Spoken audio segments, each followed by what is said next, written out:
Colors of Space. Chapter 3. At the top of the ramp, a Lhari glanced briefly at his papers, motioned him through. Bart passed through the airlock and into a brightly lit corridor half full of passengers. The line was moving slowly, and for the first time Bart had a chance to think. He had never seen violent death before. In this civilized world, you didn't. He knew if he thought about Briscoe, he'd start bawling like a baby, so he swallowed hard a couple of times, set his chin, and concentrated on the trip to Procyon Alpha. That meant this ship was outbound on the Aldebaran run: Proxima Centauri, Sirius, Pollux, Procyon, Capella, and Aldebaran. The line of passengers was disappearing through a doorway. A woman ahead of Bart turned and said nervously, "We won't be put into cold sleep right away, will we?" No. The ship won't go into warp drive until we're well past Pluto. It will be several days at least." Beyond the doorway, the lights dwindled, and a Mentorian interpreter took off his dark glasses, saying, "Kindly remove your belt, shoes, and other accessories of leather or metal before stepping into the decontamination chamber. They will be separately decontaminated and returned to you. Papers, please." With a small twinge of fright, Bart surrendered them. Would the Mentorian ask why he was carrying two wallets? Inside the other one, he still had his Academy ID card, which identified him as Bart Steele, and if the Mentorian looked through them to check, and found out he was carrying two sets of identity papers— But the Mentorian merely dumped all his pocket paraphernalia, without looking at it, into a sack. "Just step through here." Holding up his trousers with both hands, Bart stepped inside the indicated cubicle. It was filled with faint bluish light. Bart felt a strong tingling and a faint electrical smell, and along his forearms there was a slight prickling where the small hairs were all standing on end. He knew that the invisible R-rays were killing all the microorganisms in his body, so that no disease germ or stray fungus would be carried from planet to planet. The bluish light died. Outside, the Mentorian gave him back his shoes and belt, handed him the paper sack of his belongings and a paper cup full of greenish fluid. "Drink this." "What is it?" The medic said patiently, "Remember, the R-rays killed all the microorganisms in your body, including the good ones, the antibodies that protect you against disease, and the small yeasts and bacteria that live in your intestines and help in the digestion of your food. So we have to replace those you need to stay healthy. See?"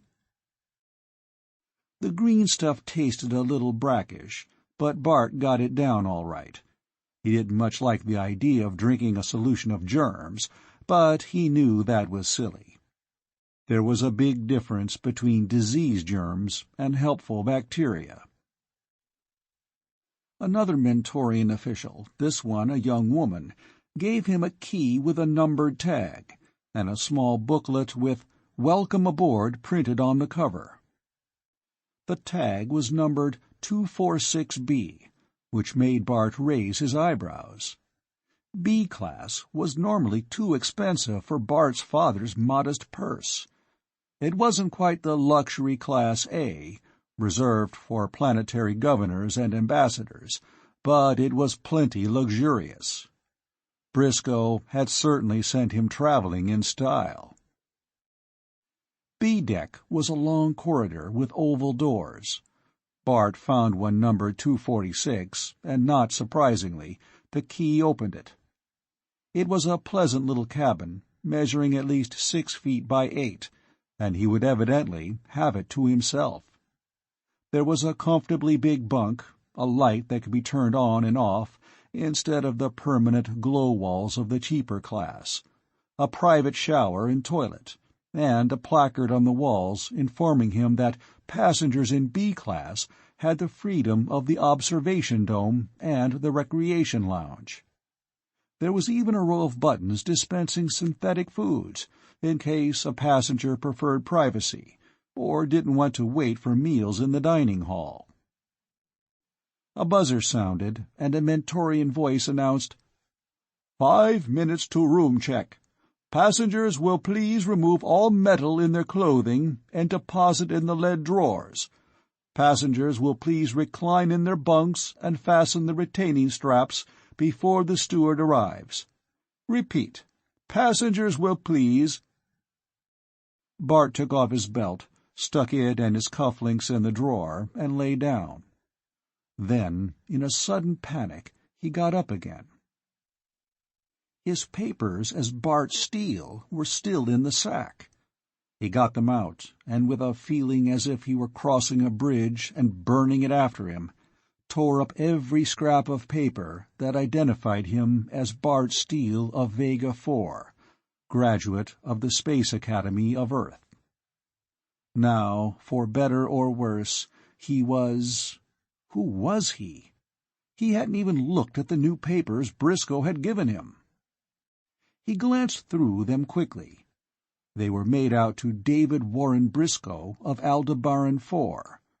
According to them, David Briscoe was 20 years old, hair black, eyes hazel, height 6 foot 1 inch. Bart wondered, painfully, if Briscoe had a son, and if David Briscoe knew where his father was. There was also a license, validated with 4 runs on the Aldebaran Intrasatellite Cargo Company, planetary ships, with the rank of apprentice astrogator, and a considerable sum of money. Bart put the papers in his pants pocket and the torn-up scraps of his old ones into the trash bin before he realized that they looked exactly like what they were: torn-up legal identity papers and a broken plastic card. Nobody destroyed identity papers for any good reason. What could he do? Then he remembered something from the Academy. Starships were closed-system cycles.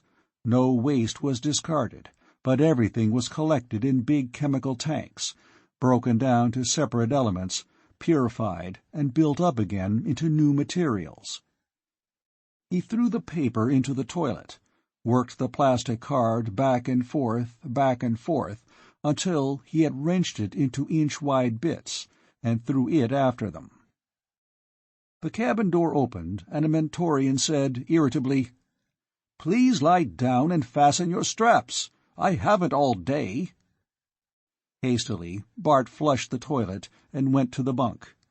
Now, everything that could identify him as Bart Steele was on its way to the breakdown tanks. Before long, the complex hydrocarbons and cellulose would all be innocent little molecules of carbon, oxygen, hydrogen. They might turn up in new combinations as sugar on the table. The Mentorian grumbled, "You young people think the rules mean everybody but you," and strapped him far too tightly into the bunk. Bart felt resentful. Just because Mentorians could work on Lhari ships, did they have to act as if they owned everybody? When the man had gone, Bart drew a deep breath. Was he really doing the right thing? If he'd refused to get out of the robot cab, if he'd driven Briscoe straight to the police, then maybe Briscoe would still be alive. And now it was too late. A warning siren went off in the ship, rising to hysterical intensity. Bart thought incredulously, this is really happening. It felt like a nightmare. His father a fugitive from the Lhari, Briscoe dead, he himself traveling with forged papers to a star he'd never seen. He braced himself, knowing the siren was the last warning before takeoff. First, there would be the hum of great turbines deep in the ship, then the crushing surge of acceleration.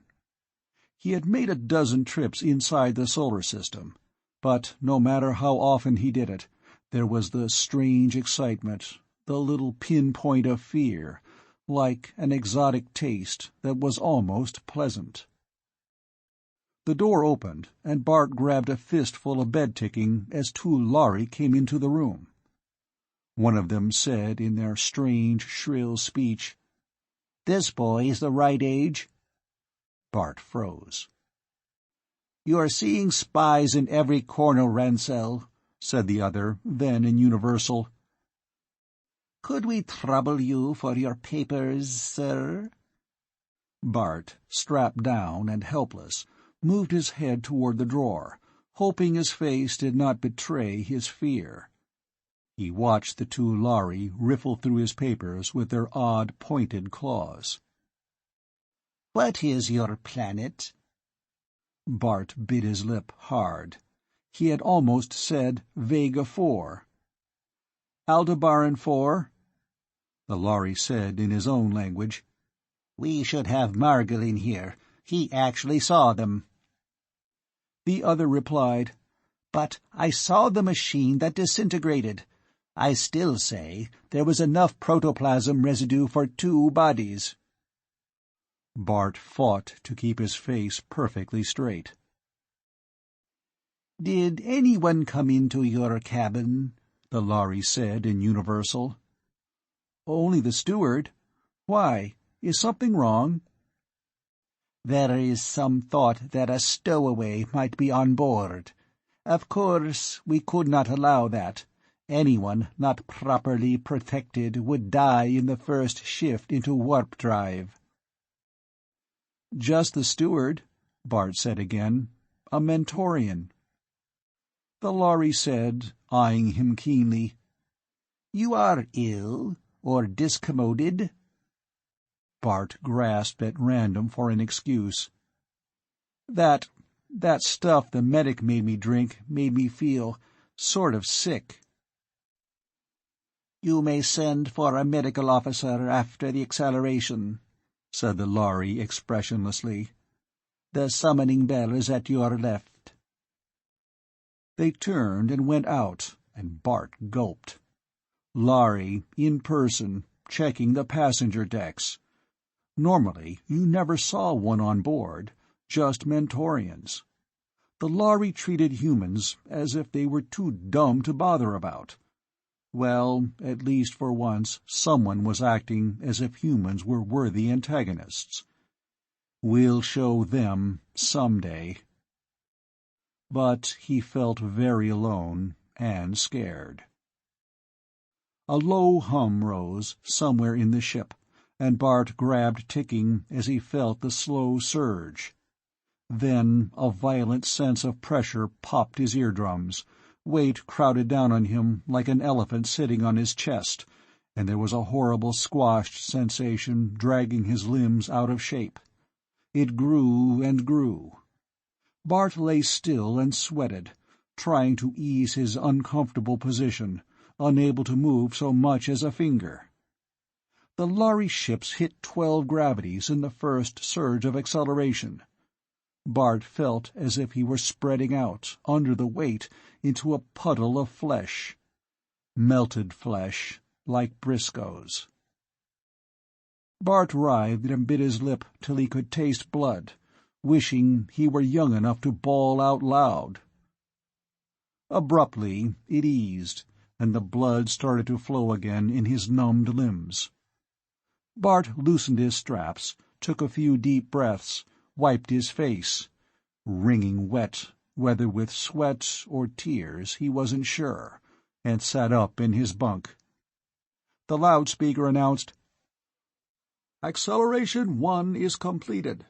Passengers on A and B decks are invited to witness the passing of the satellites from the observation lounge in half an hour." Bart got up and washed his face, remembering that he had no luggage with him, not so much as a toothbrush. At the back of his mind, packed up in a corner, was the continuing worry about his father, the horror at Briscoe's ghastly death, the fear of the Lhari. But he slammed the lid firmly on them all. For the moment he was safe. They might be looking for Bart Steele by now, but they weren't looking for David Briscoe of Aldebaran. He might just as well relax and enjoy the trip. He went down to the observation lounge. It had been darkened, and one whole wall of the room was made of a clear quartzite. Bart drew a deep breath as the vast panorama of space opened out before him. They were receding from the sun at some thousands of miles a minute.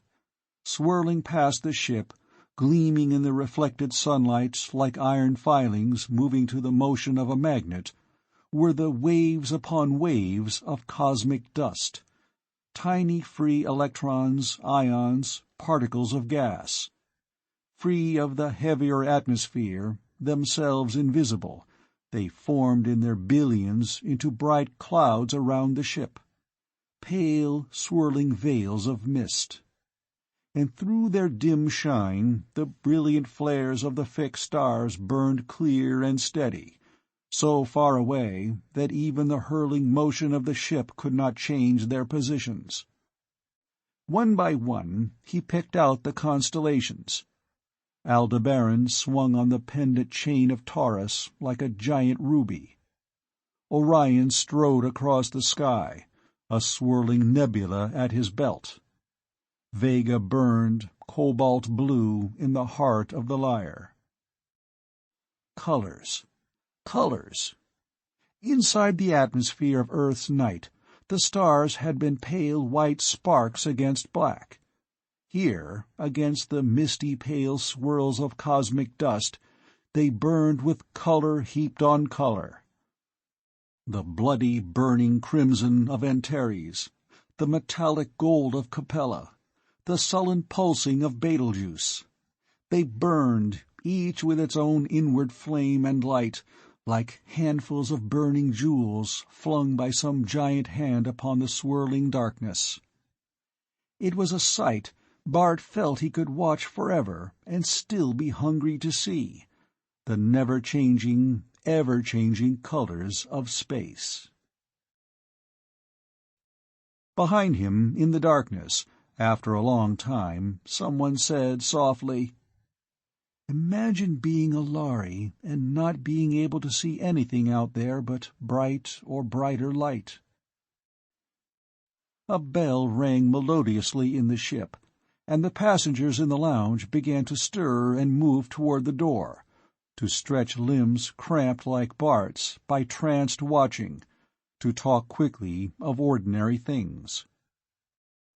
"I suppose that bell means dinner," said a vaguely familiar voice at Bart's elbow. "Synthetics, I suppose, but at least we can all get acquainted." The light from the undarkened hall fell on their faces as they moved toward the door. "Bart! Why, it can't be!" In utter dismay, Bart looked down into the face of Tommy Kendron. In the rush of danger, he had absolutely forgotten that Tommy Kendron was on this ship, to make his alias useless. Tommy was looking at him in surprise and delight. "Why didn't you tell me? Or did you and your father decide at the last minute? Hey, it's great that we can go part way together, at least." Bart knew he must cut this short very quickly. He stepped out into the full corridor light so that Tommy could see his black hair. "I'm sorry, you're confusing me with someone else." "Bart, come off it." Tommy's voice died out. "Sorry, I'd have sworn you were a friend of mine." Bart wondered suddenly, had he done the wrong thing? He had a feeling he might need a friend. Badly. Well, it was too late now. He stared Tommy in the eye and said, "I've never seen you before in my life." Tommy looked deflated. He stepped back slightly, shaking his head. "Never saw such a resemblance. Are you a Vegan?" "No," Bart lied flatly. "Aldebaran. David Briscoe." "Glad to know you, Dave." With undiscourageable friendliness, Tommy stuck out a hand. "Say, that bell means dinner. Why don't we go down together? I don't know a soul on the ship, and it looks like luck running into a fellow who could be my best friend's twin brother." Bart felt warmed and drawn, but sensibly he knew he could not keep up the pretense. Sooner or later he'd give himself away, use some habitual phrase or gesture Tommy would recognize. Should he take a chance, reveal himself to Tommy and ask him to keep quiet? No, this wasn't a game. One man was already dead. He didn't want Tommy to be the next. There was only one way out. He said coldly, "Thank you, but I have other things to attend to. I intend to be very busy all through the voyage." He spun on his heel and walked away before he could see Tommy's eager, friendly smile turn hurt and defensive. Back in his cabin, he gloomily dialed some synthetic jellies, thinking with annoyance of the anticipated good food of the dining room. He knew he couldn't risk meeting Tommy again, and drearily resigned himself to staying in his cabin. It looked like an awfully boring trip ahead. It was. It was a week before the Lhari ship went into warp drive, and all that time Bart stayed in his cabin, not daring to go to the observation lounge or dining hall. He got tired of eating synthetics. Oh, they were nourishing enough, but they were altogether uninteresting, and tired of listening to the tapes the room steward got him from the ship's library. By the time they had been in space a week, he was so bored with his own company that even the Mentorian medic was a welcome sight when he came in to prepare him for cold sleep. Bart had had the best education on Earth, but he didn't know precisely how the Lhari warp drive worked. He'd been told that only a few of the Lhari understood it, just as the man who flew a copter didn't need to understand Newton's 3 laws of motion in order to get himself back and forth to work. But he knew this much. When the ship generated the frequencies which accelerated it beyond the speed of light, in effect, the ship went into a sort of fourth dimension, and came out of it a good many light-years away. As far as Bart knew, no human being had ever survived warp drive except in the suspended animation which they called cold sleep. While the medic was professionally reassuring him and strapping him in his bunk, Bart wondered what humans would do with the Lhari star drive if they had it. Well, he supposed they could use automation in their ships. The Mentorian paused, needle in hand. "Do you wish to be wakened for the week we shall spend in each of the Proxima, Sirius, and Pollux systems, sir? You can, of course, be given enough drug to keep you in cold sleep until we reach the Procyon system." Bart wondered if the room steward had mentioned the passenger so bored with the trip that he didn't even visit the observation lounge. He felt tempted. He was getting awfully tired of staring at the walls. On the other hand, he wanted very much to see the other star systems. When he passed through them on the trip to Earth, he'd been too young to pay much attention. Firmly, he put the temptation aside. Better not to risk meeting other passengers, Tommy especially, if he decided he couldn't take the boredom. The needle went into his arm. He felt himself sinking into sleep, and, in sudden panic, realized that he was helpless. The ship would touch down on 3 worlds, and on any of them the Lhari might have his description, or his alias. He could be taken off, drugged and unconscious, and might never wake up. He tried to move, to protest, to tell them he was changing his mind, but already he was unable to speak. There was a freezing moment of intense, painful cold.